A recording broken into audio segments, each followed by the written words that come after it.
If you liked this video, don't forget to subscribe to our YouTube channel.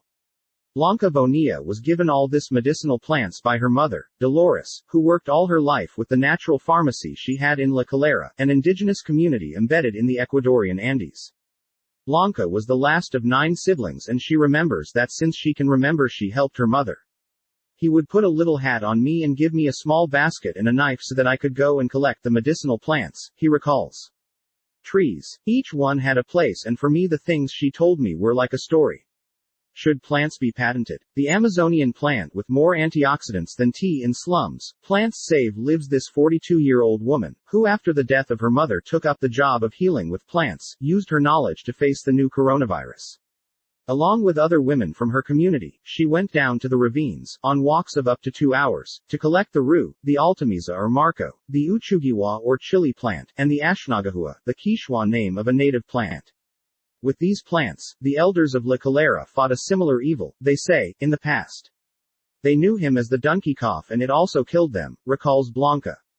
The collected plants were crushed on a stone and then mixed with boiled water to prepare disinfectants. 100 liters of water were boiled, but it had to be cold before mixing it with the yerbitas. We didn't cook them, explains this expert on Andean plants. With this preparation they sprayed the exteriors of houses and roads during the quarantine. But when the first infected appeared, it was necessary to prepare palliatives to alleviate the symptoms of COVID-19. Blanca and her neighbors returned to look for the medicine in the bushes of her community.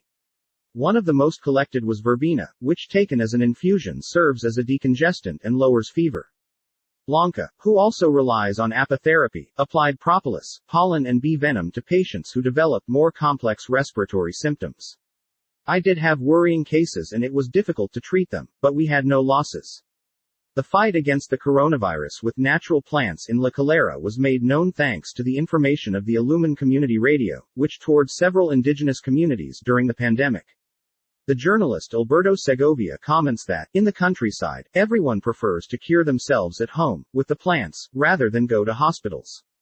In his experience, they do better. In the city people are dying, in the countryside there is less death. The community journalist says that in another Andean area called La Union, the midwives met to create a remedy against the coronavirus with about 40 plants, but they did not reveal a single component of the concoction. In general, there is a lot of suspicion in the communities to talk about their ancestral knowledge. Omar Vacas Cruz, an ethnobotanist and independent researcher, has been developing an inventory of the curative botany that exists in Ecuador for 2 decades. According to his calculations, there are more than 3,200 medicinal plants in the country. This is 12% of the medicinal plants documented by Kew Gardens, one of the most prestigious botanical institutions in London. This researcher is convinced of the healing effect of some plants and, although almost all the benefits of him are described in the World Pharmacopoeia, he wants to continue documenting the different uses that the indigenous people give them. Medicinal plants have a huge compendium of active principles. This makes them work for different cases, some still unknown. It is lifelong learning, he asserts. He also wants the catalogs that he has been publishing to promote scientific research in Ecuador. I have seen that plants have an almost miraculous healing effect, but there is not enough scientific evidence, he points out. Cat's claw, a climbing liana native to Peru and Ecuador, is one of that group of plants that ethnobotanists describe as almost miraculous. This is used in the treatment of asthma, gastric ulcer, diabetes and viral processes. In the tours that this researcher has made during the pandemic, he has seen that while in the cities the symptoms of COVID-19 were alleviated with paracetamol and other medications, in the indigenous communities they used various plants. He mentions the same vervain that Blanca recommends to her neighbors to lower fever in La Calera, but also the tobacco that some indigenous people use in the Amazon to make aspirations and have more energy or improve the immune system, the eucalyptus that works as a decongestant, quackery, which is anti-inflammatory, and dulcamaras, which have extraordinary antiviral power. The latter, whose scientific name is kalanchoe, is not native, but was introduced in Ecuador and is included in a list of plants with antiviral activity that aspires to be the basis for future clinical trials. Several women from La Calera, Ecuador, prepare plant-based disinfectant gels during the coronavirus crisis.